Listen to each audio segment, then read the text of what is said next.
Hello everyone, good afternoon. कैसे हैं आप लोग? लाइव जुड़ जाएं क्लास से और आज की क्लास स्टार्ट की जाए। आप सभी लाइव जुड़ जाएं क्लास के साथ और आज की क्लास स्टार्ट की जाए। मैं आप लोगों को तुगलक वंश पढ़ा रहा था, तुगलक डायनेस्टी। आप सभी तुगलक डायनेस्टी पढ़ रहे थे और तुगलक वंश में आप जिसके बारे में पढ़ रहे थे लास्ट की क्लास में, वो था पढ़ा लिखा पागल। तो ऐसा नहीं था कि इकलौता पढ़ा लिखा पागल था वो, बहुत सारे पढ़े लिखे पागल,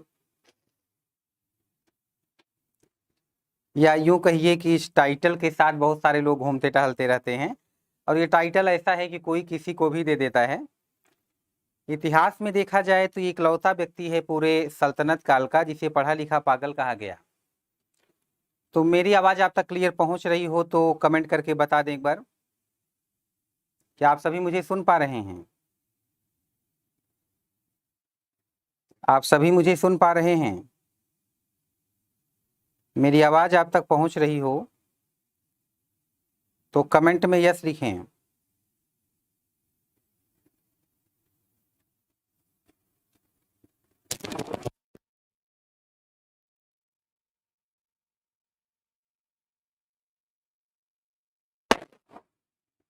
क्या आप सभी मुझे सुन पा रहे हैं? मैं आप सभी को तुगलक डायनेस्टी बढ़ा रहा था और तुगलक डायनेस्टी में मोहम्मद बिन तुगलक दिख नहीं रहा, वीडियो अभी दिखी नहीं।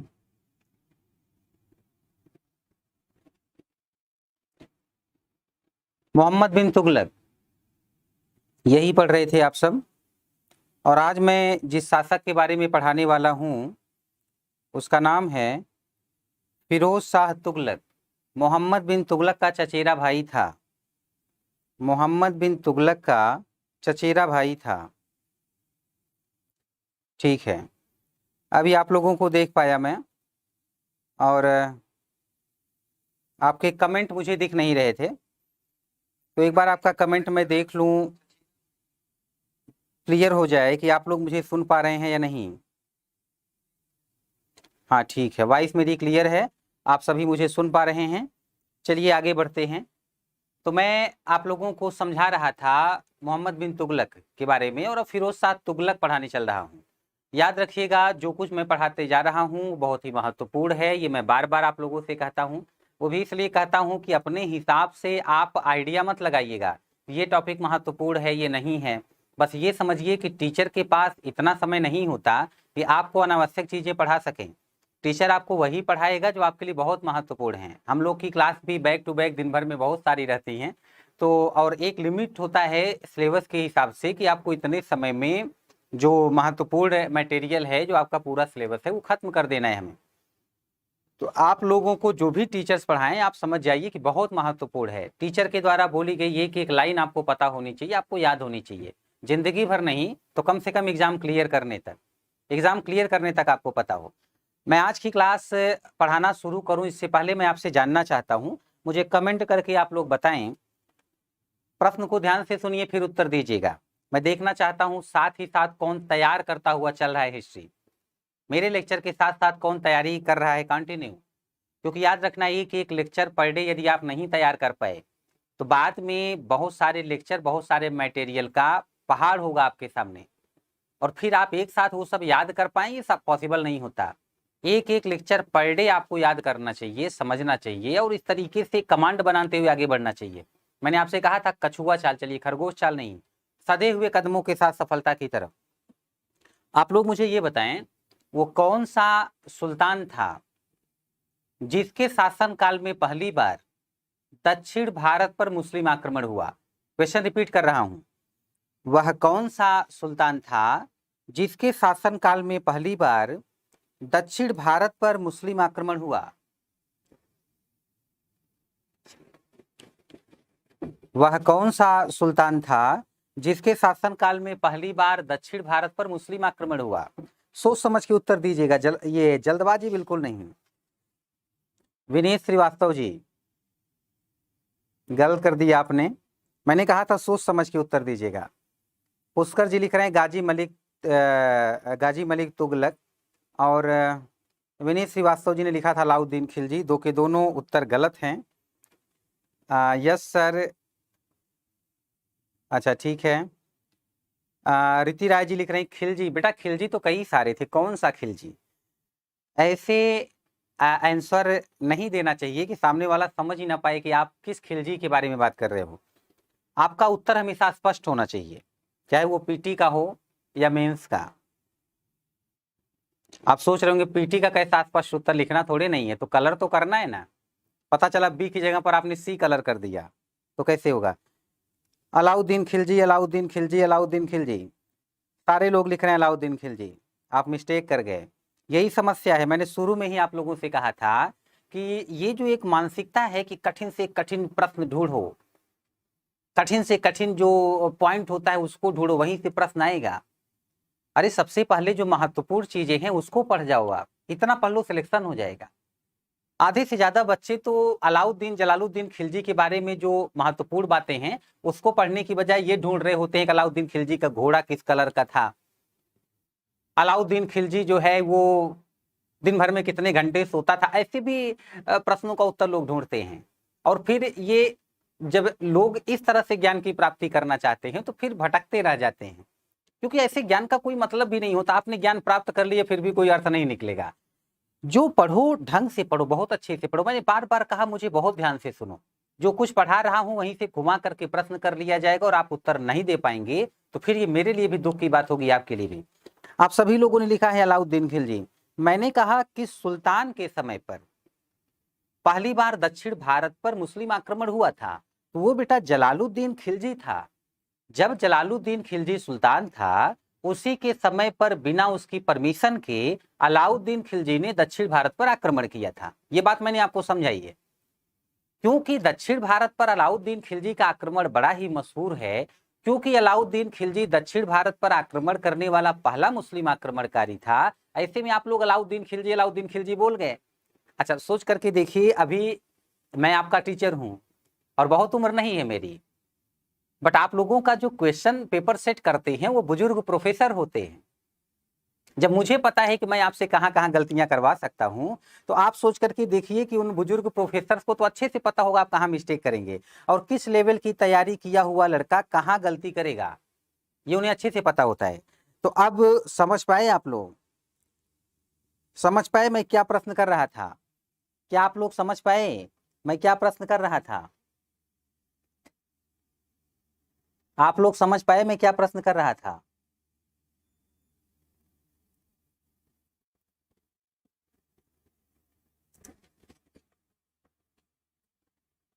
क्लियर हुआ? ठीक है, समझ गए। अच्छा समझ गए तो एक और प्रश्न का उत्तर दीजिए। दूसरा प्रश्न मेरा ये है, अलाउद्दीन खिलजी ने अपने शासनकाल में सर्वप्रथम दक्षिण भारत के किस राज्य पर आक्रमण किया था? क्वेश्चन रिपीट कर रहा हूं। अलाउद्दीन खिलजी ने अपने शासनकाल में सर्वप्रथम दक्षिण भारत के किस राज्य पर आक्रमण किया था? जो लास्ट का लेक्चर ध्यान से सुना होगा वही इसका उत्तर दे पाएगा, और जिसका कॉमन सेंस बहुत अच्छा काम करता हो। बताएं क्या उत्तर होगा?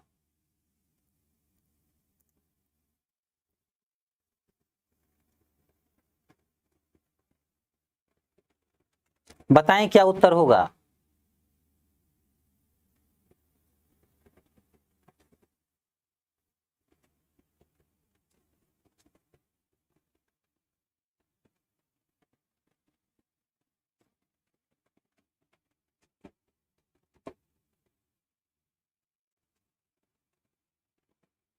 कुछ बच्चे लिख रहे हैं देवगिरी, कुछ लिख रहे हैं गुजरात। जो गुजरात लिख रहे हैं गुजरात के बारे में जान लें, गुजरात साउथ इंडिया में नहीं है, गुजरात नॉर्थ इंडिया में है। कुछ लोग लिख रहे हैं देवगिरी। मैंने पूछा है अपने शासनकाल में, वो अपने शासनकाल में सर्वप्रथम कहां आक्रमण किया था? आप जानते हैं अलाउद्दीन खिलजी का जो, निराश मत होना, मैं आप लोग का टेस्ट नहीं ले रहा, मैं तो आपसे बताना चाहता हूं कि कैसे कमीशन प्रश्न करता है और किस तरीके से आप लोगों को अपनी तैयारी करनी होगी, है ना। तो 1296 ईस्वी से लेकर के 1316 ईस्वी तक अलाउद्दीन खिलजी ने शासन किया था। अलाउद्दीन खिलजी ने शासन किया था। जो लोग लिख रहे देवगिरी, बेटा देवगिरी पर उसने तब आक्रमण किया था पहली बार जब जलालुद्दीन खिलजी शासक था। मैं अलाउद्दीन खिलजी के शासनकाल की बात कर रहा हूं। अलाउद्दीन खिलजी ने अपने शासनकाल में सर्वप्रथम दक्षिण भारत के किस राज्य पर आक्रमण किया? अब आप सोच रहे हो कि हर ये छोटी बातें आपको मैं बताता चलूं, तो ऐसा पॉसिबल नहीं है कि इतनी छोटी छोटी बातें मैं बताता रहूंगा। तो बस ये समझिए कि मैं इतिहास ही पढ़ाता रह जाऊंगा आपका, और दूसरे सब्जेक्ट का नंबर भी नहीं आएगा। तो आप यहाँ पर समझिए कि आपको समझना होगा जो टीचर पढ़ा रहे हैं उसका यूज कैसे करना। ये मैं पढ़ा चुका हूं, बस इस तरह से मैंने आपको नहीं बताया। और जो कुछ मैं पढ़ा रहा हूं उसमें से भी नए तरीके से प्रश्न आएंगे, यही आपसे बताना चाहता हूं। इस बात को समझें। तेलंगाना, ठीक है अंकिता जी, अंकिता जी का उत्तर आया तेलंगाना। हो सकता है कुछ, हाँ और भी कुछ लोगों ने उत्तर दिया है तेलंगाना। अभी आप लोग समझ गए। अब थोड़ा सा प्रसन्नता हुई मुझे कि आप लोग समझने लग गए हैं कि किस तरीके से पढ़ना है। तेलंगाना 1303 ईस्वी में अलाउद्दीन खिलजी ने तेलंगाना पर आक्रमण किया था। ये उसके शासन काल में पहला आक्रमण था दक्षिण भारत का, दक्षिण भारत पर। तो आप लोगों से इस तरीके से घुमा घुमा करके प्रश्न पूछे जाते हैं। मुझे लगता है कि आप लोग इस बात को अब समझने लग गए होंगे। तो चलिए सीधा आगे बढ़ते हैं। अब जो शासक है उसका नाम है फिरोज शाह तुगलक। अब जो शासक बना उसका नाम है फिरोज शाह तुगलक। और फिरोज शाह तुगलक मोहम्मद बिन तुगलक का चचेरा भाई था। फिरोज शाह तुगलक के बारे में बताने से पहले मैं एक प्रश्न आपसे और कर रहा हूं। परेशान मत होना, आवश्यक है इसीलिए कर रहा हूं, नहीं तो कोई प्रश्न नहीं करता मैं। और ये दायित्व तो मैं कमीशन पर छोड़ देता, तो वो प्रश्न कर करके आप लोगों को परेशान करें। और आप लोग यदि अच्छी तैयारी किए हुए हैं तो सिलेक्ट हों। तो यहाँ पर क्या है कि मुझे आप ये बताएं, फिरोज शाह तुगलक तो मैं पढ़ाऊंगा ही, मुझे ये बता दें कि थोड़ा सा ध्यानपूर्वक प्रश्न को सुनकर के फिर उत्तर दीजिएगा। मोहम्मद बिन तुगलक ने लंबे समय तक शासन किया, किंतु उसका साम्राज्य शासन काल के अंतिम दिनों में टूटने लग गया था। फिर फिरोज शाह तुगलक शासक बना। यदि आप फिरोज शाह तुगलक की जगह पर शासक होते या उस समय पर आप शासक होते मोहम्मद बिन तुगलक के बाद, तो सबसे पहला कार्य आप कौन सा करते? आप सबसे पहला कार्य कौन सा करते? फिरोज शाह तुगलक की जगह पर यदि आप होते तो आप सबसे पहले क्या करते? सुल्तान बनते ही आपका पहला कदम क्या होता? सुल्तान बनते ही सबसे पहला कदम आपका क्या होता? कमेंट करके बताएं। सुल्तान बनते ही सबसे पहला कदम आपका क्या होता?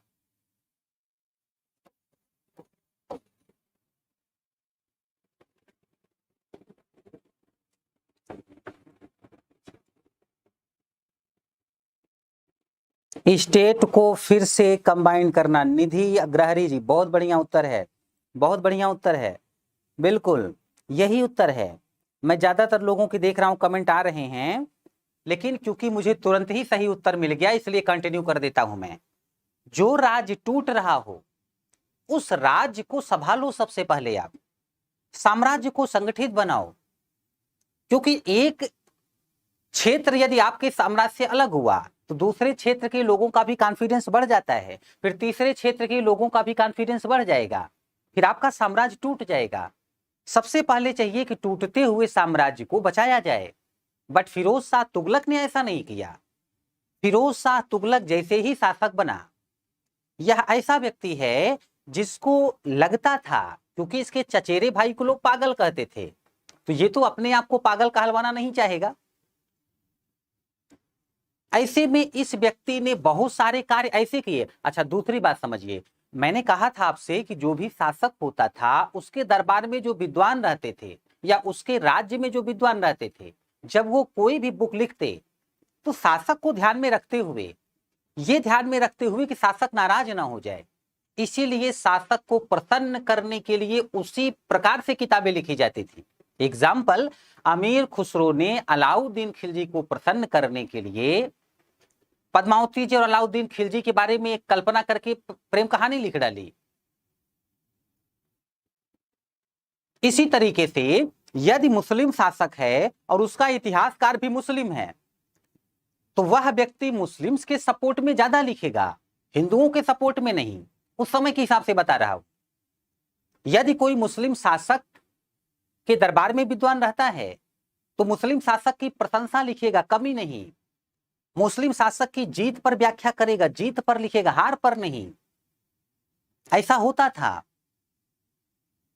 और कई बार जब कोई भी मुस्लिम शासक धर्म के अगेंस्ट जाता दिखे तो बहुत सारे जो कट्टर मुस्लिम राइटर होते थे उस शासक के खिलाफ लिखते थे। जैसे मोहम्मद बिन तुगलक क्योंकि हिंदुओं के होली के त्योहार में पार्टिसिपेट करता था, इसीलिए कई मुस्लिम विद्वान उससे चिढ़े हुए थे उस समय के। और यही वजह है कि वो अपनी पुस्तकों में इस व्यक्ति को छिछोरा, नाई, मछुआरा, पागल क्या क्या बोलते हैं। मैं तो फिर भी थोड़ा सा टीचर हूं, इसलिए ध्यान में रखते हुए सम्मानजनक शब्दों का प्रयोग कर रहा हूं। फिर भी बहुत उल्टा सीधा बोला गया है मोहम्मद बिन तुगलक के बारे में। वो धार्मिक रूप से बहुत कट्टर नहीं था और बहुत सारे विद्वानों को चिढ़ हो गई इस बात पर।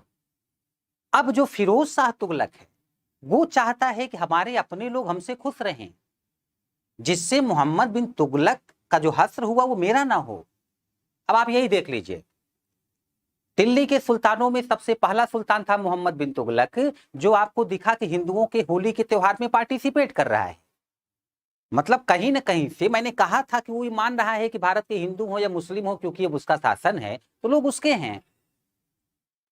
बट जैसे ही फिरोज शाह तुगलक शासक बना, फिरोज शाह तुगलक की पॉलिसी है दारुल हर्ब को दारुल इस्लाम में बदलना। दारुल हर्ब को दारुल इस्लाम में बदलने का मतलब यह है काफिरों के देश को मुस्लिम देश में बदल देना, इस्लामिक एम्पायर खड़ा करना भारत में, ये इसका उद्देश्य है। और वो उस समय के बहुत सारे कट्टर लोगों को संतुष्ट करना चाहता है। यह ऐसा व्यक्ति है जिसने शासक बनते ही अपने लोगों को प्रसन्न करने के लिए बहुत सारी घोषणाएं की, बहुत अच्छे अच्छे कार्य करूंगा मैं। इसको लगता था लोग इमोशनल हो, प्रभावित रहें। जैसे कि फिरोज शाह तुगलक जैसे ही शासक बना, इसने कई सारे शहरों की स्थापना करना शुरू किया। उसमें से मैं आपको कुछ शहर यहां पर दिखा रहा हूं। इसने बहुत सारे शहरों की स्थापना करना शुरू किया। इसमें से कुछ शहर यहां पर मैं आपको दिखा रहा हूं जो शहर इसने बसाए। जैसे देखिए, इसने एक शहर का निर्माण करवाया जिसका नाम है फतेहाबाद, दूसरे शहर का नाम है फिरोजाबाद, तीसरे का नाम है फिरोजपुर, चौथे का नाम है जौनपुर, पांचवे का नाम है हिसार। अब हो सकता है जौनपुर से कुछ लोग मेरा लेक्चर भी सुन रहे हों, उत्तर प्रदेश में ही है जौनपुर शहर। और यहां पर एक महत्वपूर्ण प्रश्न आपसे और पूछा जाता है, मोहम्मद बिन तुगलक के बचपन का नाम जौना खान था। जौना खान मैं आप लोगों को बता चुका हूं। अब आपसे मैं जानना चाहता हूं, फिरोज शाह तुगलक ने निम्नलिखित में से कौन सा शहर अपने भाई जौना खान की याद में बसाया था? उत्तर दें, उत्तर दें। हाँ देखिए, उत्तर आ भी गया, बहुत फास्ट हैं आप लोग। कुछ लोगों ने उत्तर दे दिया कि जौनपुर जो है ये जौना खान के नाम पर रखा गया था, अपने भाई की याद में इसने जौनपुर शहर बसाया था। जौनपुर यूनिवर्सिटी से ही मैं बीएड हूं, 2012 में किया था। वो दौर हुआ करता था जब यूपीएससी और स्टेट पीसीएस में बहुत तेजी से सिलेबस चेंज हो रहा था, तो मुझे लगा कि क्यों ना बीएड कर लिया जाए। कभी जरूरत पड़ी सरकारी नौकरी की तो थोड़ा सा इस्तेमाल कर लिया जाएगा बीएड की डिग्री का। ये अलग बात है कि हालात ऐसे होते गए, फिर जरूरत ही नहीं पड़ी उस डिग्री के इस्तेमाल की। जौनपुर विश्वविद्यालय से किया था मैंने बीएड। तो कहने का आशय ये है कि 5 शहर इसने बनाए। अब उस समय के ज्यादातर लोग प्रसन्न होंगे, भाई कुछ नया हो रहा है, शहर डेवलप हो रहे हैं। फिरोज शाह तुगलक के ये कार्य जनता को हो सकता है खुश कर दे, प्रयास तो यही कर रहा है ये कि जनता खुश हो। दूसरा कार्य देखो आप, यह ऐसा व्यक्ति है जिसने एफएसटी का मतलब फिरोज शाह तुगलक है, इसने बहुत सारी नहरें बनवाई। अब नहरें तो पहले ही बनवा चुका था गयासुद्दीन तुगलक, बस यूं समझिए ये व्यक्ति उसको बढ़वा दिया। और 5 इसके द्वारा बनवाई गई बहुत महत्वपूर्ण नहरों के नाम मैं ले रहा हूं। एक है यमुना से हिसार, हिसार हरियाणा में। दूसरी है सतलज से घग्घर, सतलज से घग्घर, घग्घर, ये सतलज से घग्घर। तीसरी है घग्घर से फिरोजाबाद, चौथी है यमुना से फिरोजाबाद, पांचवी है सिरमौर से हांसी, सिरमौर से हांसी। अब जैसे मैं तेजी से बोल के निकल रहा हूं, आप मत निकलिएगा, आपको ये सब नोट करना है। अब आपसे पूछ लिया जाएगा बताइए निम्न में से कौन सी नहर फिरोज शाह तुगलक ने नहीं बनाई। अब उसमें 4 ऑप्शन दे देगा, यमुना से हिसार, सतलज से घग्गर, घग्गर से फिरोजाबाद और दिल्ली से प्रयागराज। हो गया। अगर आप पहचानते हैं तो तुरंत लगा देंगे भाई दिल्ली से प्रयागराज के बीच में कोई नहर नहीं बनी थी। तो इसने 5 नहरें बनवाई। अब लोग और प्रसन्न होंगे कि भाई बहुत अच्छे कार्य कर रहा है ये। यह ऐसा व्यक्ति है जिसने उस समय के जो कट्टर मौलवी लोग हुआ करते थे उनको प्रसन्न करने के लिए कुछ अतिरिक्त कर लिए लोगों से। वैसे इसने कई सारे टैक्स लिए हैं, अभी मैं यहीं पर क्लियर कर देता हूं कौन कौन से टैक्स। आप लोग बहुत ध्यान से सुनिएगा, बहुत ध्यान से सुनते रहिएगा तभी क्लियर कर पाएंगे। यह व्यक्ति यानी कि फिरोज शाह तुगलक 6 कर जनता से वसूला। बस एक बात याद रखना, जो भी कर रहा है कहीं न कहीं से लोगों को टारगेट में रखते हुए कि लोग खुश रहें। खास करके ऐसे कट्टर लोग जो मोहम्मद बिन तुगलक के बारे में उल्टा सीधा बोलते थे, क्योंकि वो धर्म के प्रति बहुत समर्पित नहीं दिखता था। ऐसे में क्या है कि फिरोज शाह तुगलक ने 6 कर वसूले। एक कर है जजिया कर, आप पहले से सुनते आ रहे हैं। इसने ये कर गैर मुस्लिमों से वसूला जाता था। पर यहां पर एक महत्वपूर्ण पॉइंट ये है कि ब्राह्मण जो है वो ज्यादातर टैक्स फ्री एरिया रखते थे। उनको शासक ऐसी जमीन देते थे जहां से टैक्स नहीं लगता था। जहां से टैक्स लगता था, जहां से टैक्स वसूल किया जाता था, वहीं से ये मुस्लिम शासक भी टैक्स वसूलते थे। ब्राह्मणों से जजिया कर नहीं लिया जाता था। पहली बार इस व्यक्ति ने कुछ लोगों को संतुष्ट करने के लिए ब्राह्मणों से जजिया कर वसूला। महत्वपूर्ण पॉइंट है, ब्राह्मणों से जजिया कर वसूला, ब्राह्मणों से जजिया कर वसूला। अब मुझे आप लोग तुरंत उत्तर दें, भारत में पहली बार जजिया कर वसूलने वाला मुस्लिम कौन था? भारत में पहली बार जजिया कर वसूलने वाला मुस्लिम शासक कौन था? उत्तर दें।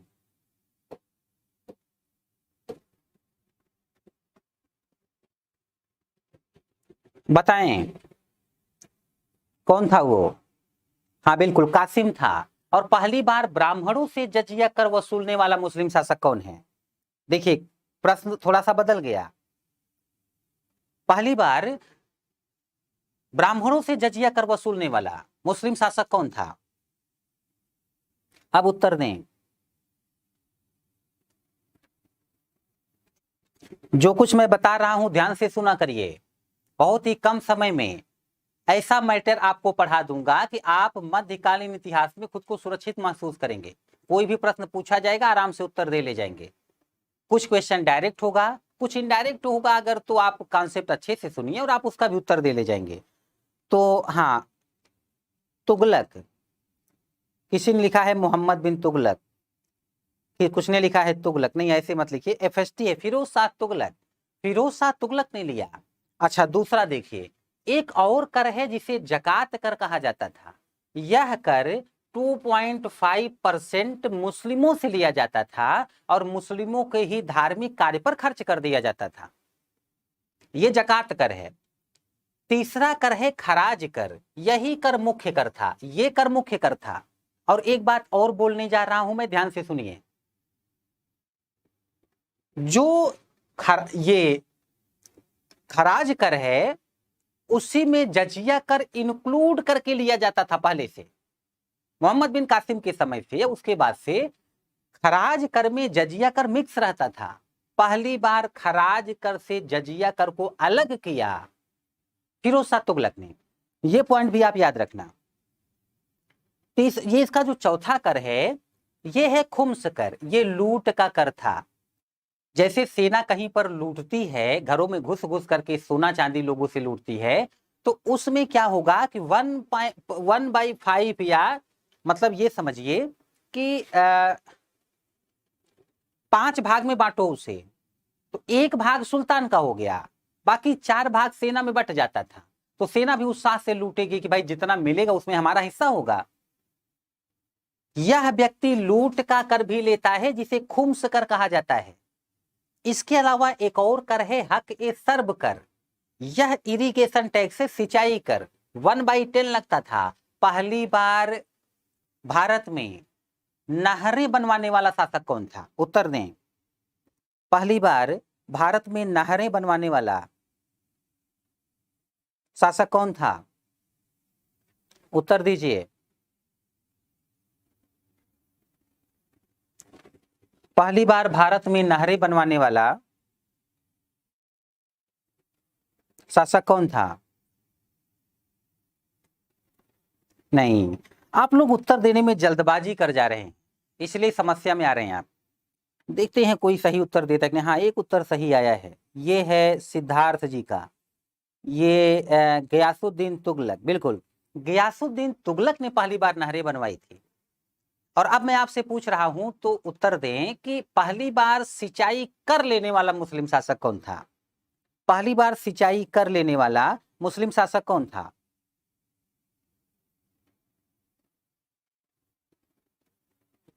पहली बार सिंचाई कर लेने वाला, इरिगेशन टैक्स, मुस्लिम शासक फिरोज शाह तुगलक है। वो फिरोज शाह तुगलक है। एक बात और ध्यान दीजिएगा, जो अभी पढ़ने और पढ़ाने का नया तरीका है, एग्जाम ओरिएंटेड पढ़ना, समर्पित होकर के पढ़ना, पूरी लगन से तैयारी करना, ये दिल्ली के बच्चों को बखूबी आता है और यहाँ के शिक्षकों को भी। मैं आप लोगों को पढ़ा रहा हूं क्योंकि यह क्लास YouTube पर अभी फ्री है और इसलिए मेरा ये प्रयास था, इस बैच में जब मैंने पढ़ाना स्टार्ट किया तो मेरा ये प्रयास था कि उत्तर प्रदेश के ज्यादा से ज्यादा बच्चे इतिहास की सही जानकारी रखें और जो परीक्षा में प्रश्न पूछे जाते हैं उस पूरे सिलेबस की अच्छी जानकारी रखें जहां से प्रश्न किया जाता है।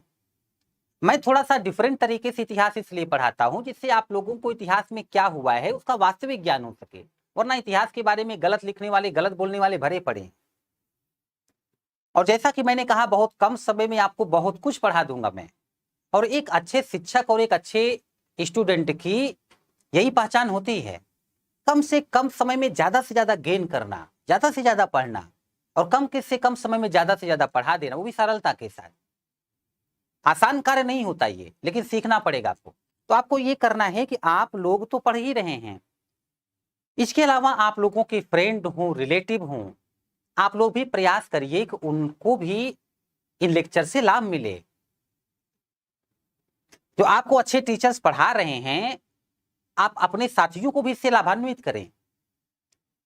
आप जानते हैं, जब आप जागरूक हों तो आपका घर जागरूक होगा, फिर आपका क्षेत्र जागरूक होगा, आपका राज्य जागरूक होगा।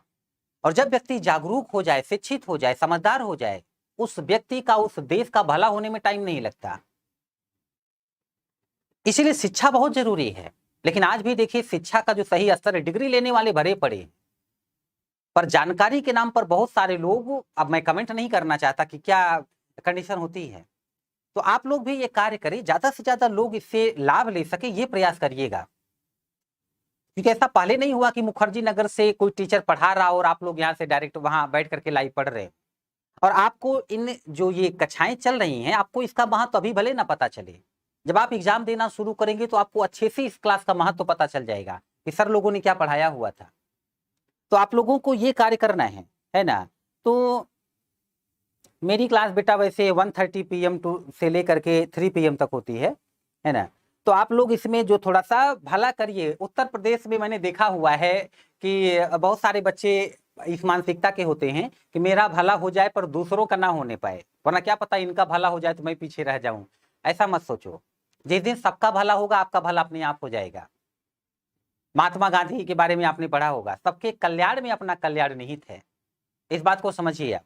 तो सबका भला करिए, आपका भला अपने आप हो जाएगा। तो यहाँ पर क्या है, इसने 5 कर तो ये हो गए, छठा जो इसका कर है, छठा कर मैं ऊपर लिख दे रहा हूं, ये उस्र कर है। ये उस्र कर है, एक नया कर यह व्यक्ति लेता था, उस्र कर। मतलब ज्यादा से ज्यादा वीडियो शेयर किया करिए, हम लोगों के फायदे के लिए नहीं। हम लोग तो बहुत सारी क्लास लेते रहते हैं दिल्ली में, तो हम लोग के लिए समस्या नहीं है, लेकिन उत्तर प्रदेश के बच्चों का भला हो, ये मानसिकता है मेरी और मेरे अन्य साथी शिक्षकों की भी, और उस टीम की भी जो वाराणसी की अभ्युदय टीम है, उनका भी उद्देश्य है कि ज्यादा से ज्यादा उत्तर प्रदेश के बच्चे जागरूक हों, उनका भला हो। रूपेंद्र सर देखिए दिन भर मेहनत करते रहते हैं और आप लोगों को अच्छे से अच्छे शिक्षक बुला करके उनका मार्गदर्शन दिलाना, और साथ ही साथ जो है या बहुत सारे सफल लोगों को बुला करके आप लोगों का उत्साह बढ़वाना, ऐसे कार्य। तो वाराणसी की जो टीम है वो इसमें लगी हुई है, शिक्षक इसमें लगे हुए, तो आपको भी कुछ इसमें योगदान देना है अपना। तो यहाँ पर क्या है कि इसने 6 कर वसूले। इस तरह से यह व्यक्ति अभी भी अपनों को संतुष्ट करने में लगा हुआ है, लेकिन जैसा कि मैंने कहा अभी तक यह व्यक्ति साम्राज्य पर नियंत्रण स्थापित करने का प्रयास करता हुआ नहीं दिख रहा। सर आप दिल्ली वाले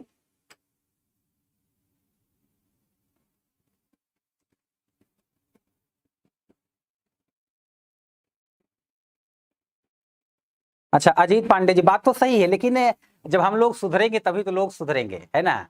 हम बदलेंगे तो लोग भी बदलेंगे, तो प्रयास करने में क्या जाता है। तो यहाँ पर क्या है कि ऐसे में ये जो फिरोज शाह तुगलक है, ये अभी भी साम्राज्य पर नियंत्रण स्थापित करने का प्रयास नहीं कर रहा है, अपने इमोशन के हिसाब से कार्य कर रहा है। और मैं आपको इसका इमोशन बताऊं, यह ऐसा व्यक्ति है जिसने कई सारे विभाग बनवाए, और वो विभाग इसके लिए फायदेमंद साबित होंगे, नुकसानदायक, ये आप निर्णय लेना, ये निर्णय आप लेना। इस व्यक्ति ने कई सारे विभाग बनवाए, कई सारे विभाग, और उसमें से कुछ विभागों का नाम मैं लेने जा रहा हूं। देखिए यह ऐसा व्यक्ति है जिसने पीडब्ल्यूडी, ये पीडब्ल्यूडी विभाग का निर्माण कराया।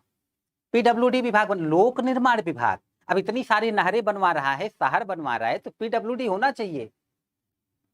और वैसे एक बात ये भी समझ जाइए कि कुतुबुद्दीन ऐबक को छोड़कर बाकी जिन जिन सुल्तानों ने जो निर्माण कार्य भारत में किया था, उन सबका मेंटेनेंस करवाया इस व्यक्ति ने। तो कहने का आशय यह है कि अलाउद्दीन खिलजी के समय का लूटा हुआ पैसा आज भी बैठे बिठाए इनके काम आ रहा है, आराम से खर्च कर रहे हैं ये। इसके अलावा इस व्यक्ति ने ट्रांसलेशन डिपार्टमेंट की स्थापना की, अनुवाद विभाग स्थापित करवाया।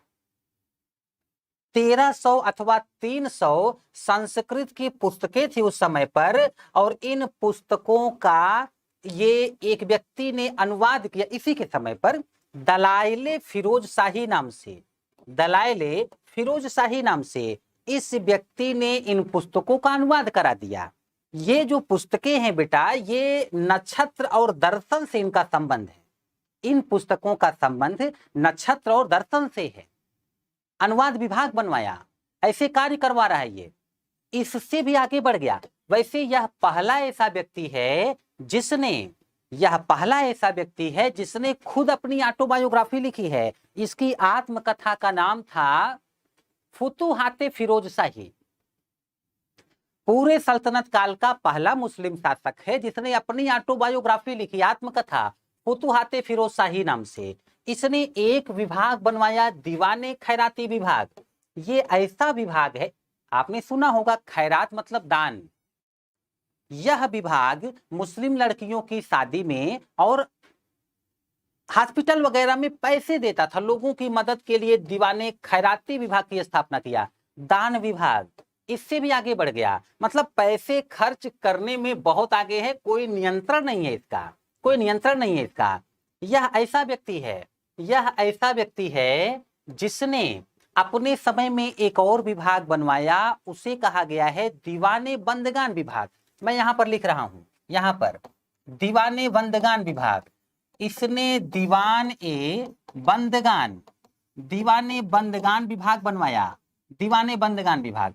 अब आप सोच करके देखें, ये जो इनका दीवाने बंदगान विभाग है, ये विभाग जो है वो गुलामों के लिए था, ये गुलाम विभाग था। तो यह व्यक्ति जो है, इसके पास अकेले 1,80,000 गुलाम हुआ करते थे, 1,80,000 गुलाम। गुलामों का अलग विभाग है दीवाने बंदगान।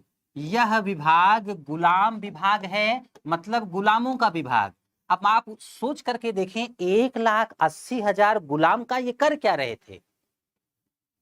इतने गुलामों के लिए अलग से विभाग, इतनी बड़ी सेना बनाकर तो कोई दुनिया जीत ले। पैसे का अपव्यय है ये।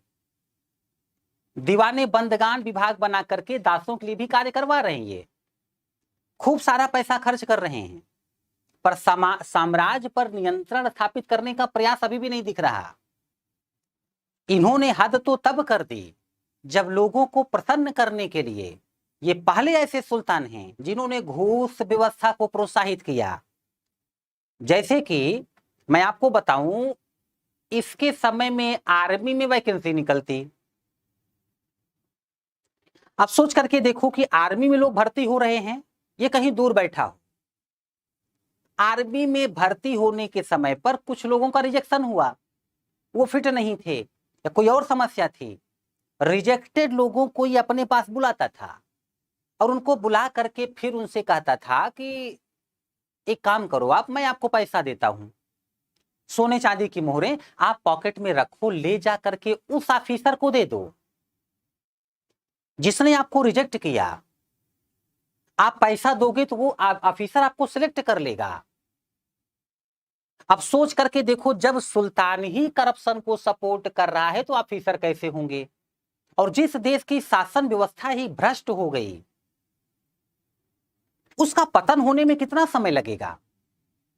स्वयं घूस व्यवस्था को प्रोत्साहित करता था ये, घूस व्यवस्था को प्रोत्साहित करने वाला पहला सुल्तान है ये। और ये भी सोच करके देखो, जिस आर्मी में सनी देओल, जॉन अब्राहम, ऋतिक रोशन जैसी पर्सनालिटी वाले लोग होने चाहिए, वहां पर ये भाई साहब विजय राज और राजपाल यादव जैसी पर्सनालिटी भेज रहे हैं। मैं उदाहरण दे रहा हूं, अन्यथा मत लीजिएगा। मेरे कहने का आशय ये है कि ऐसे लोगों को भेजना जो फिट नहीं हो, बहुत स्ट्रांग नहीं हो। आप सेना का जो स्तर है वो डाउन कर रहे हैं, आप सेना को कमजोर कर रहे हैं। और एक बार आपकी सेना कमजोर हो गई तो आप सोच करके देखिए साम्राज्य को टूटने में कितना टाइम लगेगा। फिरोज शाह तुगलक ने बहुत सारी मिस्टेक की और यही वजह है फिरोज शाह तुगलक के समय के बाद, थोड़े समय बाद ही ये जो तुगलकों का साम्राज्य है वो टूटने लग जाएगा, बहुत तेजी से टूटेगा, साम्राज्य बहुत तेजी से टूटेगा। तो फिरोज शाह तुगलक के बारे में कुछ अन्य महत्वपूर्ण बातें भी आप यहाँ पर समझ जाइए। जो कुछ मैं आपको बताया अभी, इसके अलावा भी कुछ जो इसके कार्य हैं, इसके जो कार्य हैं, देखिए जो फिरोज शाह तुगलक है, इसकी जो कट्टरता वाली नीति है ना, ऐसा ही कभी फ्यूचर में मैं पढ़ाऊंगा फिरोज शाह तुगलक ही नीति अपनाएगा। उसका भी टारगेट था दारुल हर्ब को दारुल इस्लाम में बदलना। यही वजह है कि फिरोज शाह तुगलक की नीतियों की वजह से इसे औरंगजेब का पूर्वगामी बताया गया है। ये औरंगजेब का पूर्वगामी है। और मैं आपको आगे पढ़ाऊंगा कि ये अकबर नाम का एक शासक था भारत में, उसने भी कुछ हिंदू धर्म की पुस्तकों का फारसी में अनुवाद कराया था। क्योंकि जो अकबर बाद में कराएगा वो फिरोज शाह तुगलक पहले करा चुका है, भले ही सीमित मात्रा में, इसीलिए इस व्यक्ति को सल्तनत काल का अकबर कहते हैं। आप कमेंट करके उत्तर दें तब आपको याद रहेगा। सल्तनत काल का अकबर किस सुल्तान को कहा जाता था, टाइप करें। सल्तनत काल का अकबर किस सुल्तान को कहा जाता था? सल्तनत काल का अकबर किस सुल्तान को कहा जाता था? फिरोज शाह तुगलक। और किसकी नीतियों को औरंगजेब की नीतियों का पूर्वगामी बताया गया है? पूर्वगामी। किसकी नीतियों को औरंगजेब की नीतियों का पूर्वगामी बताया गया है?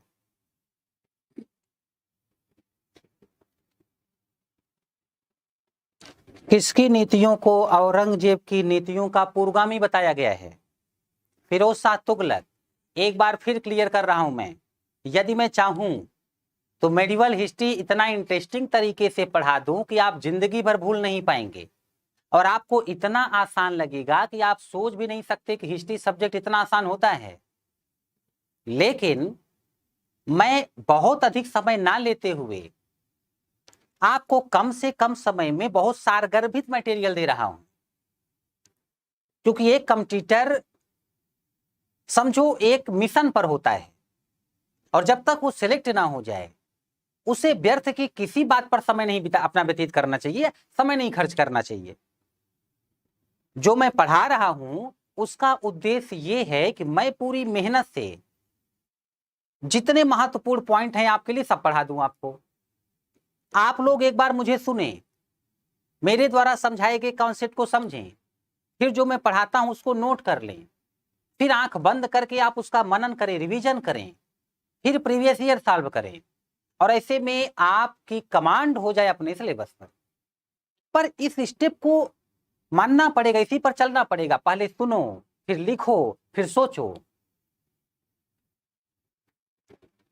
इसलिए जब मैं पढ़ाऊं तो ध्यान से सुनते रहिए, कोशिश करिए उसको लिखिए, बाद में रिवाइज करिए। इसी उद्देश्य के तहत आपको पढ़ा रहा हूं।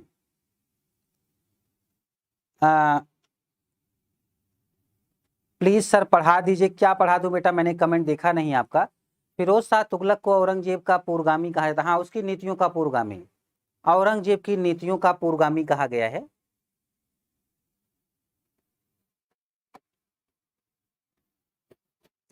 और क्या कमेंट था सर, इसने अपनी क्वाइंस जारी की? हाँ बिल्कुल, क्वाइंस पर आ रहा हूँ। अभी तो पूरा मैंने पढ़ाया ही कहाँ अजीत पांडे जी अभी पूरा पढ़ा रहा हूँ तो सब कुछ क्लियर कर दूंगा। अभी फिरोज शाह तुगलक को कंप्लीट नहीं किया मैंने। सर ये मेंस के लिए भी काफी होगा। कुछ कॉन्सेप्ट जो मेरे होते हैं वो मेंस में आपके काम आ जाएंगे। एक बार जब आपकी समझ डेवलप हो गई तो किसी भी बुक को समझने के योग्य हो जाते हैं। और वैसे अभी पीटी पर फोकस करिए। मेंस का जो पाठ्यक्रम होगा वो तो हम लोग आपको पढ़ाएंगे ही, तो आपको कोई समस्या नहीं आएगी, आपको समस्या नहीं आएगी। नोट्स बनाते हैं हम, सिद्धार्थ जी बहुत बढ़िया करते हैं। फिरोज शाह तुगलक ठीक है, ऐसे पढ़ा दीजिए कि कभी भूलने ना सर बिल्कुल, प्रयास तो यही है, प्रयास तो यही है। बट क्या है बेटा, देखो modern history, medieval history, ancient history, तीनों में सबसे ज्यादा महत्वपूर्ण मॉडर्न हिस्ट्री होता है। उसके बाद मेडिवल और एंशिएंट उससे कम। आप प्रीवियस ईयर उठाइएगा, यदि इतनी मोटी पुस्तक होगी घटना चक्र की तो उसमें आधे में मॉडर्न हिस्ट्री है, फिर आधे में मेडिवल एंशिएंट मिलाकर। जब कमीशन इस पर ज्यादा टाइम नहीं देता या इस पर ज्यादा क्वेश्चन नहीं देता तो हम आप ज्यादा समय क्यों दें? फिर भी पढ़ना आवश्यक है, क्योंकि क्या पता कब मेडिवल हिस्ट्री से क्वेश्चन ज्यादा आ जाए। ऐसा भी कई बार कमीशन करता है, मॉडर्न हिस्ट्री से प्रश्न कम पूछकर मेडिवल हिस्ट्री से ज्यादा कर देगा। भाई आप लोग तैयारी करते हो सिलेक्ट होने के लिए, लेकिन कमीशन वाले वहां आपका इंतजार नहीं करना चाहते बैठ कर कि आपको, आप जाओ वहां आपको बुलाए फिर बोले कि बहुत खुशी हुई आपसे मिलकर, ये लीजिए भारत देश का यह जो है एक सम्मानित पद हमने आपको दिया है, जाइए खुश रहिए मस्त रहिए आप ऑफिसर हैं। ऐसे नहीं होता। कमीशन जितनी मेहनत करते हो आप सिलेक्शन के लिए, उतनी मेहनत करता है आपका सिलेक्शन टफ बनाने के लिए। आप लोगों का सिलेक्शन आपके लिए चैलेंजिंग हो जाए, एग्जाम क्लियर करना कठिन हो जाए, ऐसा कमीशन करता है। और जो उसकी कठिनाई वाले स्तर को पार करेगा वो अपनी काबिलियत सिद्ध करता है, और ऐसे ही काबिल लोगों के हाथ में देश की जिम्मेदारी दी जाती है। हाँ ये आप देश का ये पद आप संभालो और फिर देश के विकास के लिए काम करो। तो हाँ बिल्कुल सूरज जी, सर हिस्ट्री ऑप्शनल है तो डिटेल में ही पढ़ना होगा ना? हाँ ऑप्शनल के लिए तो पढ़ना ही पड़ेगा। देखो सबका अपना अपना तरीका होता है। पीटी के लिए अलग तरीके से पढ़ा जाता है और पढ़ाया भी जाता है, मेंस के लिए अलग तरीके से पढ़ा जाता है, अलग तरीके से पढ़ाया जाता है। ऑप्शनल का तरीका उससे थोड़ा सा डिफरेंट है। ये ऐसे ही है जैसे पीटी का अलग तरीके का प्रश्न, मेंस का अलग, और इंटरव्यू में कुछ अलग तरीके से प्रश्न आपसे पूछे जाते हैं। तो सबका अपना अपना तरीका है और अलग अलग तरीके से ही आपको तैयारी करनी होगी। फिरोज शाह तुगलक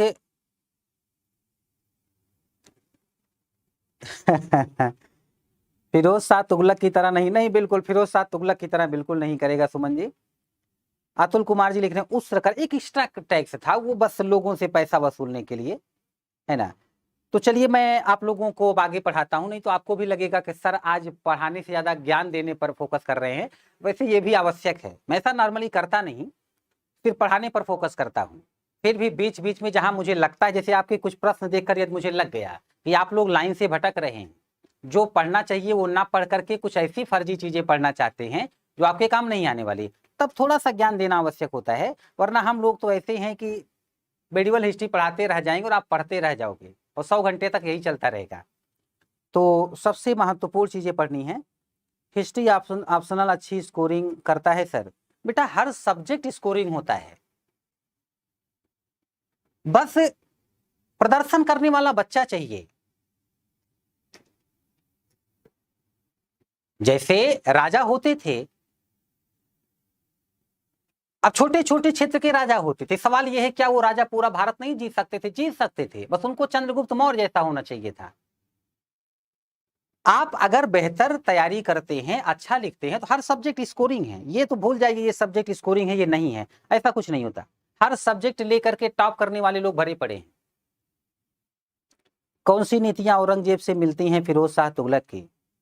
बीनू पांडे जी प्रश्न कर रहे हैं। देखो, एक ही नीति की वजह से इसकी तुलना की गई है, और वह नीति है धार्मिक कट्टरता की नीति। जो इसकी धार्मिक कट्टरता की नीति है, यह नीति औरंगजेब से मिलती है, और इसी वजह से इसको कहा गया। सबसे मुख्य यही है। सर, किसी ब्राह्मण को वजीर बनाया था फिरोज शाह तुगलक। देखो, वैसे क्या है कि ऐसा नहीं है कि इनकी सेना में ब्राह्मण नहीं होते थे, ब्राह्मण होते थे। यहां तक कि फिरोज शाह तुगलक की जो माता है ये हिंदू थी, ये हिंदू हैं। इनका नाम भट्टी हुआ करता था। तो फिरोज शाह तुगलक की माता जी ही हिंदू हैं। बहुत सारे हिंदू कर्मचारी इन लोगों के दरबार में रहा करते थे, इनके समय में रहा करते थे। बस इतना जानना महत्वपूर्ण है। कौन सा हिंदू इनका सेनापति था या क्या था, ये महत्वपूर्ण नहीं है। मोहम्मद गजनवी के समय पर 2 हिंदू सेनापति थे, वो महत्वपूर्ण थे, वो मैंने आपको बता दिया।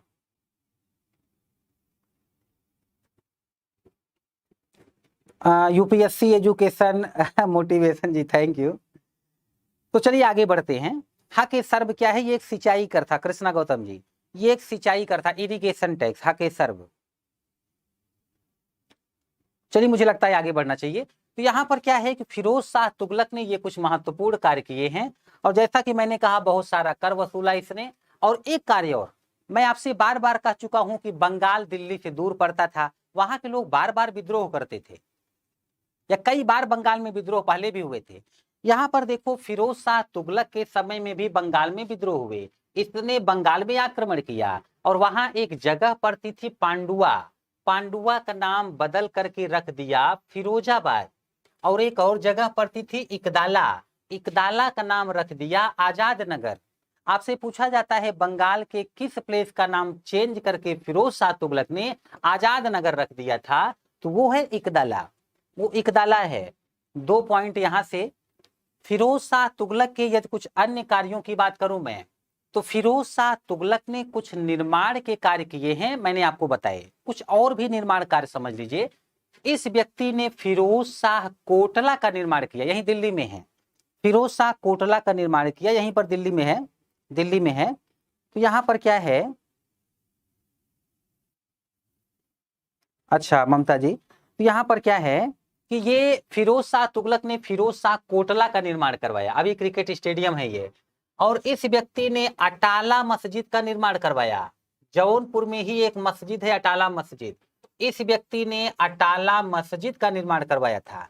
ये जो अटाला मस्जिद है, ये जो बच्चों अटाला मस्जिद है, इसे हुसैन शाह सरकी ने पूरा कराया था। एक सरकी शासक था वहां का, लोकल रूलर जौनपुर का। आपसे पूछा जा सकता है कि अटाला मस्जिद किसने बनवाया? तो फिरोज शाह तुगलक ने। इसके अलावा इसने रोजगार दफ्तर बनवाया था, एम्प्लॉयमेंट ऑफिस। किसी को नौकरी चाहिए तो यहाँ पर जाकर के पंजीकरण करवा सकता था। अब इंटरेस्टेड तो बहुत था लोगों को नौकरी देने के लिए, सही तरीके से नौकरी दिला पाता था कि नहीं, ये कहना कठिन कार्य है। जब महान भाव घूस व्यवस्था को सपोर्ट कर रहे थे, तो जाहिर सी बात है कि मेहनती लोगों को मौका कैसे देंगे, और हर किसी को घूस बांटते हुए तो नहीं फिरेंगे ये, है ना। इसके अलावा फिरोज शाह तुगलक जो है, फिरोज शाह तुगलक, इसके अलावा जो कुछ कार्य किया वो आप लोग को मैं बता चुका कि जजिया कर ब्राह्मणों से लिया था। ये देखिए, इसने कुछ सिक्के जारी किए थे, और वो सिक्के हैं, एक है ससगनी, एक है, यहां मैं लिख रहा हूं ससगनी, एक ससगनी सिक्का है, एक है अद्धा, एक अद्धा सिक्का है, अद्धा सिक्का, और एक है विख। ससगनी, अद्धा और विख नाम के सिक्के किसने जारी किए थे? तो इसी ने जारी किए थे। अब आजकल तो नहीं बोला जाता, बहुत पहले बोला जाता था कि एक अधेला भी आपको नहीं दूंगा। तो ये करेंसी हुआ करती थी। हाँ बिल्कुल, अनित कुमार जी, हक ए सर पहली बार फिरोज शाह तुगलक ने ही वसूला था, 1/10, 1/10। सेवा योजन कार्यालय, अजीत पांडे जी, अटाला देवी टेम्पल को, अटाला मस्जिद में बिल्कुल बहुत सारे मंदिर तोड़े गए थे, और मंदिर तोड़ करके मस्जिद बना दिया जाता था। ये महाकाल मंदिर है मध्य प्रदेश में, उज्जैन में, और महाकाल मंदिर भी तोड़ा गया था इल्तुतमिश के समय पर। याद रखिएगा या नोट कर लीजिएगा, प्रश्न आ सकता है। इल्तुतमिश के समय पर महाकाल मंदिर को लूटा गया था, है ना। तो इस व्यक्ति ने बंगाल पर आक्रमण किया था, ये बात मैंने बताई आपसे। उस समय वहां का शासक सिकंदर अथवा शमसुद्दीन इलियास था, सिकंदर अथवा शमसुद्दीन इलियास। और इसने उड़ीसा पर भी आक्रमण किया, वहां का शासक भानुदेव द्वितीय हुआ करता था। ये पॉइंट भी आप नोट कर लेंगे। वैसे जितना मैं आपको पढ़ा रहा हूं, एग्जाम कोई भी हो, सबसे महत्वपूर्ण सारे पॉइंट कवर करा दे रहा हूं मैं। आप किसी भी एग्जाम का पेपर देखेंगे तो कॉन्फिडेंस आपका बढ़ जाएगा, आपका कॉन्फिडेंस बढ़ेगा। इसने सिंध के शासक पर भी आक्रमण किया, सिंध के शासक पर भी आक्रमण किया। और वैसे मैं आपको बताऊं, सिंध का जो एरिया था वहां दलदल था। मोहम्मद बिन तुगलक भी सिंध आक्रमण के समय ही मरा था। यह व्यक्ति भी सिंध पर आक्रमण करके वहीं दलदल में फंस गया। और जिस शासक पर आक्रमण किया था उसने इन लोगों का मजाक उड़ाया कि एक तुगलक मर गया, दूसरा तुगलक यहीं आके मर रहा है। और यह व्यक्ति भी वहीं की दलदल में फंस के मरा था। अच्छा, एफएसटी के दरबारी विद्वान हैं ये। एफएसटी के दरबार में कुछ विद्वान रहा करते थे, दरबारी विद्वान। ये दरबारी विद्वान हैं, दरबारी विद्वान। और इसके दरबारी विद्वान हैं, देखिए एक तो बरनी है, और बरनी ने जो पुस्तक लिखी वो फिरोज शाह तुगलक के नाम पर ही है, तारीखे फिरोज शाही। इसके अलावा एक और व्यक्ति है शम्स ए सिराज अफीफ, शम्स ए सिराज अफीफ, ये इसके दरबार में रहता था।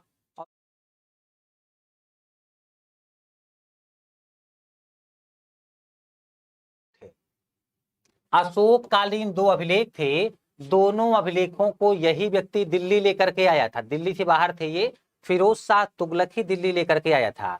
इसकी आत्मकथा का नाम है फुतुहात-ए फिरोज शाही, ये इसकी आत्मकथा है।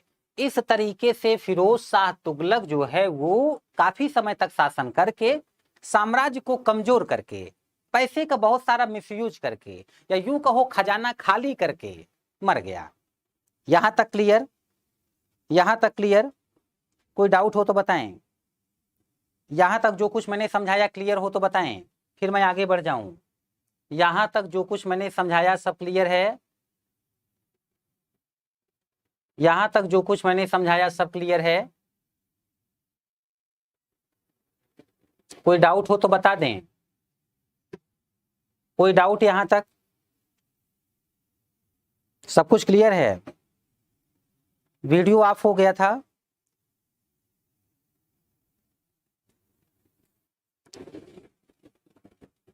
वीडियो रुक गई थी, थोड़ा पीछे जाऊं। अच्छा, मैंने कहा फिरोज शाह तुगलक जो है उसने साम्राज्य को कमजोर करके, खजाना खाली करके, पैसे का बहुत अपव्यय करके, और लास्ट में मर गया। अब उसके मरने के बाद उसके उत्तराधिकारियों को किस परेशानी का सामना करना पड़ेगा, ये मैं समझाने चल रहा हूं। यहां तक समझ में आ गया? खाने खाना क्या होता, ये भी एक उपाधि थी। जब जैसे अब्दुल रहीम खाने खाना, ये भी एक उपाधि थी। क्लियर आल? सर विद्वानों का नाम रिपीट कर दो। दो लोगों का नाम मैंने लिया, एक बरनी था जिसकी पुस्तक है तारीखे फिरोज शाही, और दूसरा है शम्स ए सिराज अफीफ। दो विद्वान थे इसके समय पर। हाँ, मेरठ से जो ये लेके आया है स्तंभ, वो दिल्ली लेकर के आया था। खराज टैक्स मुख्य कर था, खराज कर मुख्य कर था। जैसे मान के चलो आप 10,000 कमाते हो और आपसे कहा जाए 50% आप सरकार को दे दो, तो जो आप 5,000 सरकार को दे रहे हो वही खराज कर था। खराज कर ही मुख्य कर था, बाकी तो छोटे मोटे टैक्स थे जो एक्स्ट्रा इनकम के लिए लगाए जाते थे। साम्राज्य कमजोर होगा तो बाहर से आक्रमण होगा। बिल्कुल अनुराग उपाध्याय जी, अब आप समझ गए हैं। यही तो मैं चाहता हूं कि आप लोग मेरे समझाने से पहले समझने लग जाएं क्या होने वाला है। यही कला तो आप में मैंने पहली क्लास से ही डेवलप करनी चाहिए। और ज्यादातर लोग अब इस बात को समझने लगे हैं कि क्या हो सकता है, भू राजस्व कर होता है खराज। बिल्कुल। तो यहाँ पर क्या है कि अब फिरोज शाह तुगलक ने खुद को कमजोर कर दिया। मेंटली प्रेजेंट हो सारे लोग तो एक बार यस लिख दें। मेंटली प्रेजेंट हो तो एक बार यस लिख दें। मैं आप लोगों को थोड़ा सा और डीप में जाकर कुछ समझा दूं। मेंटली प्रेजेंट हैं सभी? आप सभी लोग मेंटली प्रेजेंट हैं? वेरी गुड, मेंटली प्रेजेंट हैं। आप सुनिए, दिल्ली से में बैठ करके ये लोग शासन करते थे। और भारत में एक बड़े क्षेत्र में इनका शासन था, दिल्ली सल्तनत के सुल्तानों का। लेकिन जैसा कि आपने देखा फिरोज शाह तुगलक के समय पर महाराष्ट्र में, कर्नाटका में, इधर आंध्र प्रदेश साइड क्षेत्र स्वतंत्र होने लग गए, साम्राज्य टूटने लगा। अब आप सोच करके देखो, आप दिल्ली में बैठे हो और कर्नाटका महाराष्ट्र पर कंट्रोल नहीं कर पा रहे, तो महाराष्ट्र वाले यदि फ्री हो गए तो क्या गुजरात वालों का कॉन्फिडेंस नहीं बढ़ेगा? या गुजरात वालों को नहीं लगेगा कि भाई हम किसी से कम है क्या? अब कल को सोचो गुजरात अलग हो गया साम्राज्य से, फिर राजस्थान अलग हो गया। ऑलरेडी राजस्थान विद्रोह करता रहता था हमेशा, दिल्ली के मुस्लिम शासकों के कंट्रोल में नहीं आना चाहता था। इधर सोचो आप उत्तर प्रदेश स्वतंत्र हो जाए, इधर मतलब आज के हिसाब से नहीं, ये तो मैं आज के हिसाब से आपको क्षेत्र बता रहा हूं। यूपी में छोटे छोटे क्षेत्र खुद को स्वतंत्र कर लें, बिहार बंगाल में स्वतंत्र कर लें, उड़ीसा में स्वतंत्र कर लें, तो पाकिस्तान साइड में स्वतंत्र कर लें, आपका साम्राज्य छोटा होता गया। जिस तरह से साम्राज्य जब बढ़ता था तो आय बढ़ जाती थी, क्योंकि जितना बड़ा क्षेत्र होगा आपके पास, जितनी पॉपुलेशन होगी उस क्षेत्र में, उतनी पॉपुलेशन आपको टैक्स देगी। अब आप सोच करके देखो कि ये जो है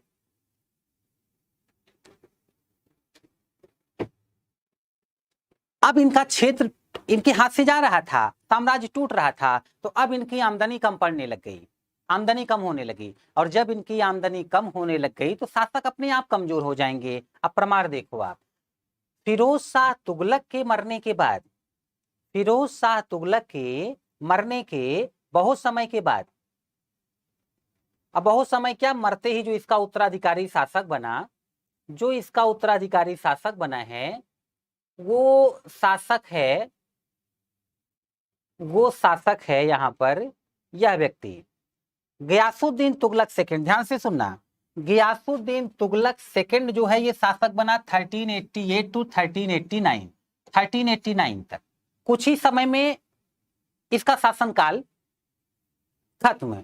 इसके बाद अगला शासक है अबू बकर 1389 टू 1390। अगला शासक है नासरुद्दीन मुहम्मद, इसका समय है 1390 टू 1394।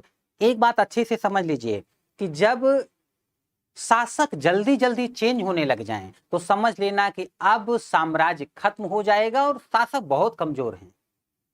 मैंने फर्स्ट लेक्चर में आपको पढ़ाया था कि कैसे जो है, मैंने समझाया था कि अब मुगलों में बाद में जब औरंगजेब के बाद शासक बहुत नाकारा होने लग गए तो कैसे अंग्रेजों ने फायदा उठाकर भारत गुलाम बनाया। अब क्योंकि ये शासक कमजोर पड़ चुके हैं और इसी वंश का एक शासक है ये नासरुद्दीन मोहम्मद हुआ, फिर है नासरुद्दीन महमूद, समय है 1394 से 1414 ईस्वी। और इस शासक का जो साम्राज्य है ये बच्चों सल्तनत काल का सबसे छोटा साम्राज्य था, सबसे छोटा साम्राज्य। और इसका साम्राज्य दिल्ली से लेकर पालम तक ही था। पालम दिल्ली में ही है, जो दिल्ली में आए हों या कभी रहे हों उनको पता होगा। अब इसका साम्राज्य दिल्ली से पालम तक बचा बस। अब सोच करके देखिए, अभी तुगलक काल में ही एक शासक था मोहम्मद बिन तुगलक और उसके पास लार्जेस्ट एम्पायर ऑफ सल्तनत पीरियड था, पूरे सल्तनत काल का सबसे विशाल साम्राज्य। और आज उसी सल्तनत काल तुगलक वंश का जो अंतिम शासक है उसका साम्राज्य बहुत छोटा साम्राज्य है। अब देखो, कहते हैं इतिहास खुद को दोहराता है। कमेंट पे मत जाइएगा, इमोशनली बात को मत लीजिएगा, पर एक समय देखिए पूरे भारत की सबसे बड़ी पार्टी, बल्कि एकमात्र पार्टी ही थी, कांग्रेस पार्टी। लेकिन आज के दौर में देखिए आप तो काफी सिमट करके रह गई और एक और दूसरी बड़ी पार्टी आ गई सामने। तो सबका समय आता है, सबका जाता भी है। बस ये समझ लो कि तुगलकों के काल में ही साम्राज्य बहुत ही छोटा हो गया। और मैं आपसे बता चुका हूं, जैसे ही भारत छोटे छोटे टुकड़ों में बढ़ता था, जैसे ही भारत के शासक कमजोर होते, गिद्ध दृष्टि जमाए विदेशी आक्रमणकारी बैठे रहते थे, विदेशी लुटेरों का ध्यान भारत पर ही होता था। मैं आपसे कह चुका हूं, भारत की समृद्धि दुनिया के विभिन्न क्षेत्र के लोगों को आकर्षित करती थी। बहुत सारे लुटेरे यहीं पड़ोसी देशों में बैठे रहते थे। अफगानिस्तान, इराक, ईरान, सीरिया में कोई खास डेवलपमेंट नहीं था। ऐसे में क्या है कि वहां के लोगों को लगता था भारत में घुस करके लूट लो, फायदा होगा। पर जब तक भारत का शासक कमजोर हो कोई लूटने की हिम्मत नहीं जुटा सकता। आज भारत का शासक कमजोर है। अब तक देखो जितने भारत में आते थे हारते थे। अब कंडीशन ये है, इसी नासरुद्दीन महमूद के समय पर एक लंगड़ा व्यक्ति लगड़ाता लगड़ाता निकला उधर से, अफगानिस्तान की तरफ से। कॉन्फिडेंस देखो उस लंगड़े व्यक्ति का। दिल्ली पर आक्रमण करके कई दिनों तक उसने दिल्ली को लूटा। उसका नाम है तैमूर। लंगड़ा था तो साथ में उसको लंग जोड़ा गया है, तैमूर लंग। कई दिनों तक इस व्यक्ति ने भारत को लूटा, यानी दिल्ली को लूटा। लूटने के बाद जब ये जाने लगा तो इसने अपना एक जो इसका कमांडर था उसे भारत में नियुक्त कर दिया, अपना गवर्नर। उसका नाम है खिज्र खान। ये खिज्र खान लोग जो है ये सैयद कहलाते हैं, पैगंबर मोहम्मद साहब के वंशज थे ये। तो खिज्र खान तैमूर लंग के जाने के बाद जिस वंश की स्थापना करेगा उस वंश को कहा जाता है सैयद वंश। 1414 ईस्वी से लेकर के 1451 ईस्वी तक भारत में सैयद वंश का शासन था। अब तुगलक वंश समाप्त हुआ, बहुत बुरी तरीके से कमजोर होने के बाद। इतनी बात क्लियर समझ गए आप लोग? कोई डाउट?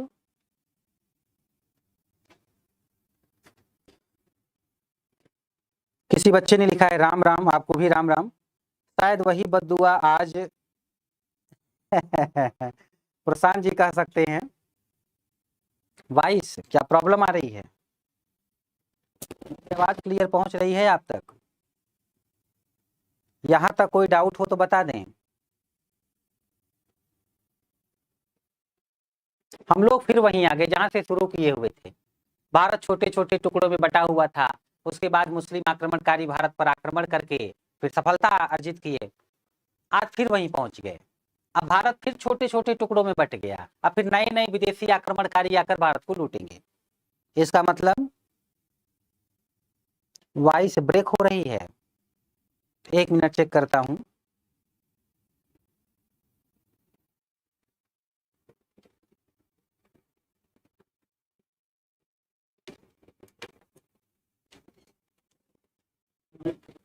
कोई और डाउट हो तो तब तक आप बता दें।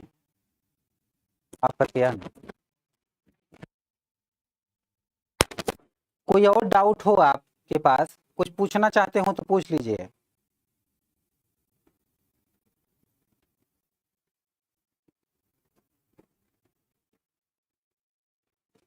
सर इस समय आप ही यूट्यूब पर छाए हुए हैं धन्यवाद। एकदम साफ सुनाई दे रहा है, बढ़िया। फिरोज शाही क्या है? देखो सुमन जी, उनकी ये मुस्लिम शासकों के समय, क्योंकि भारत में फारसी भाषा बोली जाती थी या ऑफिस की लैंग्वेज फारसी होती थी, तो अलग अलग लैंग्वेज का अपना अपना एक अलग जो है टोन होता है, बोलने का तरीका होता है। तो यहाँ पर क्या है कि इस तरीके से थोड़ा सा बोला जाता है, दलाले फिरोज शाही, कुतुबुद्दीन मुबारक शाही, इस तरीके से। आप मुगल काल में देखेंगे बिल्डिंग भी बनेगी तो कुछ इस तरीके से, या बेगमों के नाम होते थे, जीनत महल, मुमताज महल। तो इस तरीके से ये इनकी अपनी लैंग्वेज में था ये सब। आवाज आज बहुत फंस रही है, आप डाउट छोड़ते ही नहीं हैं, धन्यवाद। आवाज बहुत फंस रही है।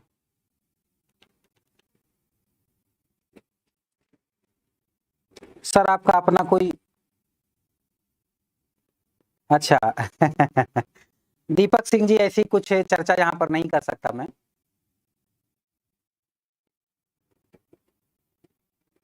सर इस्लामिक स्टेट स्टैब्लिश करने वाला पहला पर्सन कहाँ पर, ये क्लियर नहीं हो पाया, नहीं तो मैं आपको उत्तर देता। ऐसा कहाँ पर? मॉडर्न हिस्ट्री की क्लास ले लेंगे क्या सर? बेटा आप लोग को मॉडर्न हिस्ट्री तो तिवारी सर पढ़ा चुके हैं। मुझे मेडिवल हिस्ट्री पढ़ाना था और एंशिएंट हिस्ट्री के कुछ पोर्शन जो रह गए हों वो मुझे पढ़ाना है। फिर जब मेंस की बैच स्टार्ट होगी तब का तब देखेंगे। अच्छा आवाज अभी भी फंस रही है, 1 मिनट।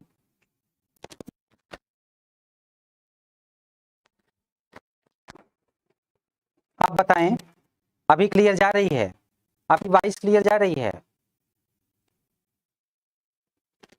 तो इस तरीके से एक नया वंश स्थापित हो गया जिस वंश का नाम है सैयद वंश। ये जो सैयद लोग हैं इन्होंने भी भारत में आकर तैमूर लंग द्वारा जीते गए लूटे गए क्षेत्र पर कंट्रोल किया, लेकिन महत्वाकांक्षी नहीं थे। ये जिस क्षेत्र पर शासन करते थे उतने ही क्षेत्र में रह गए। तो जाहिर सी बात है जब अपनी शक्ति आप नहीं बढ़ा पाओगे तो ये भारत है। ऐसे ऐसे तूफान यहाँ पर आते थे ना कि झोपड़ियों को उड़ने में टाइम नहीं लगता था। अगर टिके रहना है तो किले बनवाओ मजबूत, वरना समस्या हो जाएगी। ठीक है, इब्राहिम लोदी को क्यों बोला जाता है कि वीर गति को प्राप्त किया, मैं चर्चा करूंगा बेटा, इब्राहिम लोदी तक आने दीजिए। तो यहाँ पर क्या है कि ऐसे में इन लोगों ने अपने आप को शक्तिशाली नहीं बनाया। मैं आपको बताऊं भारत में बहुत पहले से एक कहावत थी, आज भी लोग कहते हैं कि प्यास लगने पर कुआं नहीं खोदा जाता, मतलब पहले से तैयारी करके रखो। मैं आपको बताऊं एक बहुत बड़ा जमींदार टाइप का व्यक्ति था। वो चाहता था कि मेरे पास जितनी खेती है उसमें जो अनाज होता है वो सुरक्षित रहे बारिश से, तूफान से। अक्सर बारिश तूफान में उसकी फसल खराब हो जाती थी। उसने वैकेंसी निकाली कि जो किसान तूफान आने पर भी हमारी सारी उपज को सुरक्षित रखता है मैं उसको नौकरी पे रखूंगा। बहुत सारे लोग आए, जमींदार संतुष्ट नहीं हुआ। एक किसान आया, उससे जमींदार ने पूछा जब तूफान आता है तो तुम क्या करते हो?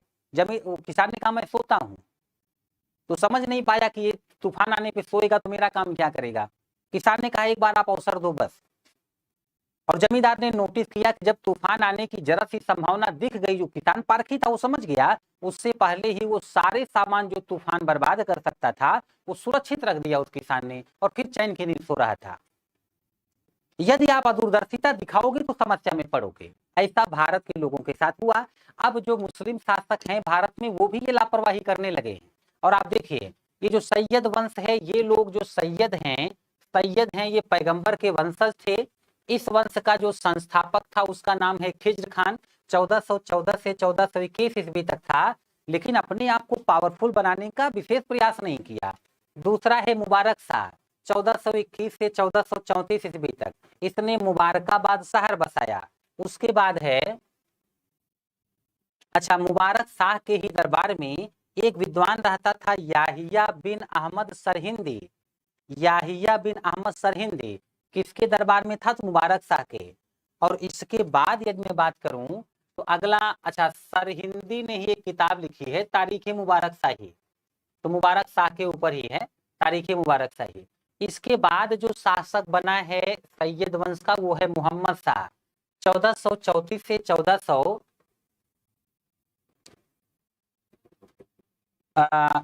पहला जो शासक था वो 1414 से 1421, फिर 1421 से 1434, 1434 से 1444 ईस्वी, आप ये समझो 1444, और 1444 से लेकर के 1451 ईस्वी तक, है ना, ये अलाउद्दीन आलम शाह किंग है।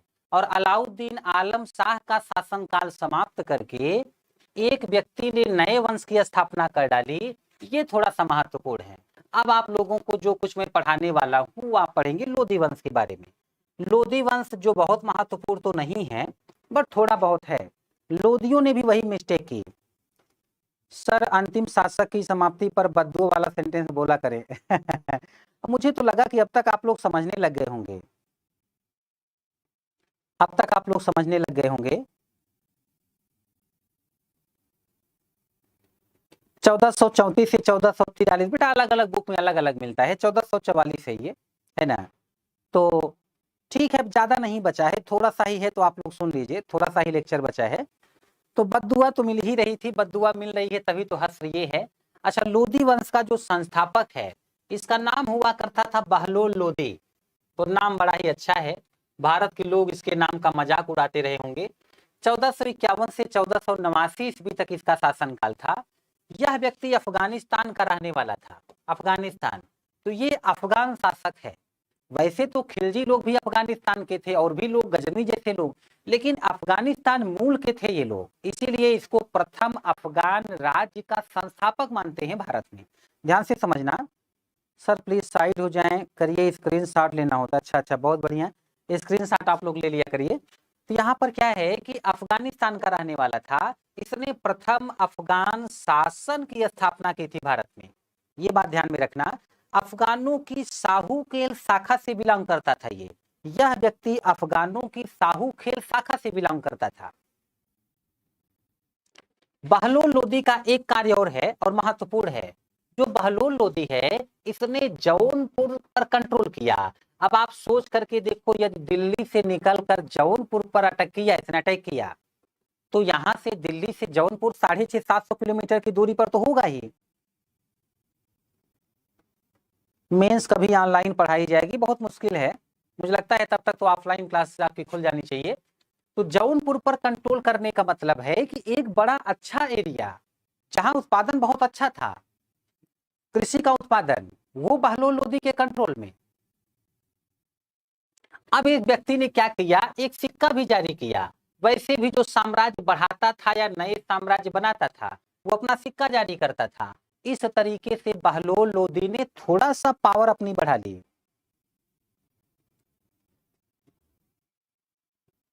शिव प्रताप सिंह जी तो मैं पढ़ा चुका हूं। पहला मुस्लिम शासक कौन था जो भारत पर आक्रमण किया, और पश्चिम और पूर्वी भारत पर या पूर्वोत्तर भारत पर कौन आक्रमण किया, तो ये सब तो मैं आपको पढ़ा चुका हूं आप लोगों को। हाँ, कासिम ने सबसे पहले आक्रमण किया था। उससे पहले उबैदुल्ला बुदैल आए थे, पर वो नहीं माने जाते। अच्छा देखो, अगला शासक है अब सिकंदर लोदी। बहलोल लोदी जिस तरीके से प्रोग्रेस कर रहा था, यदि उसका बेटा सिकंदर लोदी भी ऐसे ही कंटिन्यू रखता प्रोग्रेस को, तो बात बनती। पर समस्या ये हो गई कि सिकंदर लोदी शहनाइयों के शौकीन थे, बैठ करके शहनाई सुनते रहते थे। ये ऐसे व्यक्ति हैं जो गड़े हुए खजाने में धन नहीं लेते थे। थोड़ा समझ सकते हैं आप मानसिक स्थिति इनकी कैसी रही होगी। समझदारी का परिचय नहीं दे रहे हैं ये जो सिकंदर लोदी हैं, इसका वास्तविक जो नाम था वो निजाम खान था। वास्तविक नाम निजाम खान था। सिकंदर लोदी की जो माता है जुबैंद, ये भी एक हिंदू हैं, स्वर्णकार की पुत्री थी, स्वर्णकार की पुत्री हुआ करती थी। यह सिकंदर लोदी 1504 ईस्वी में आगरा शहर की स्थापना किया, और आगरा शहर की स्थापना करके अपना कैपिटल दिल्ली से आगरा ले गया। यह व्यक्ति अपनी कैपिटल को दिल्ली से आगरा ले गया। 1504 ईस्वी में आगरा शहर की स्थापना दिया, आगरा शहर की स्थापना किया। आप लोग मुझे ये बताएं, किस मुस्लिम शासक ने लाहौर को अपनी राजधानी बनाई थी? उत्तर दें। किस मुस्लिम शासक ने लाहौर को अपनी राजधानी बनाई थी?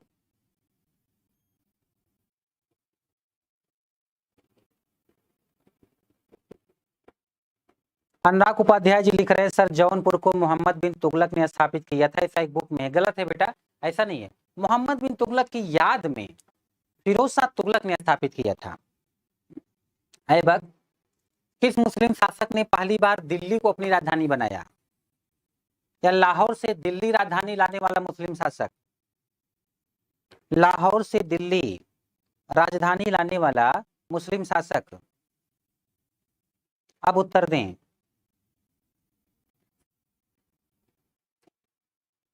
जो कुछ मैं बोल रहा हूं सुनते रहिएगा, ये मत सोचिएगा कि अब मेरे काम का नहीं है, सर कुछ प्रश्न कर रहे हैं तो अब क्लास में छोड़ दूं। जो कुछ टीचर पूछता है वो उसके टीचिंग प्लान में होता है। मैं जो कुछ पूछ रहा हूं बहुत महत्वपूर्ण है। सर पहला, हाँ, इल्तुतमिश।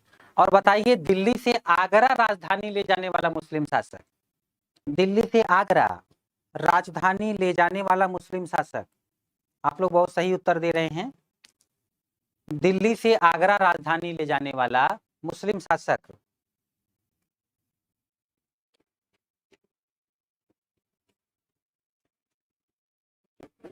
सिकंदर लोदी।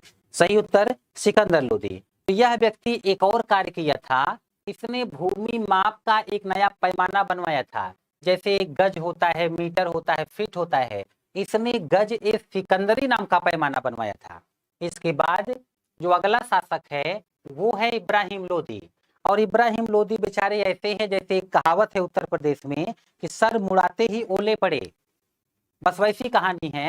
ये बेचारे 1517 ईस्वी में शासक बने, और तुरंत मेवाड़ के शासक संग्राम सिंह राणा संग्राम सिंह यानी राणा सांगा ने इन पर अटैक किया और खातौली के युद्ध में इनको हरा दिया। रही सही कसर तब पूरी हो गई जब 1526 ईस्वी में पानीपत का युद्ध हुआ, जिसमें इब्राहिम लोदी को बाबर से लड़ना पड़ा और इब्राहिम लोदी बाबर से बुरी तरीके से हार जाएगा। तो इब्राहिम लोदी कम महत्वपूर्ण है, और जो कुछ महत्वपूर्ण है इसके बारे में जानना आपके लिए, वो मैं आपको पढ़ाऊंगा जब बाबर पढ़ाऊंगा। अब बाबर भारत पर आक्रमण करने वाला है, इब्राहिम लोदी से उसका सामना होगा, और बहुत डिटेल से मैं आप लोगों को मुगल डायनेस्टी पढ़ाऊंगा। सल्तनत काल के बारे में कुछ इनका जो मंत्रिपरिषद हुआ करता था, इनके विभाग, इनकी कार्यप्रणाली, ये सब मुझे पढ़ाना है, मैं आपको पढ़ाऊंगा भी। आप बताएं। हाँ बिल्कुल अनुराग जी, गज सिकंदरी और गज इलाही में रेशियो हुआ करता था, मैं चर्चा करूंगा।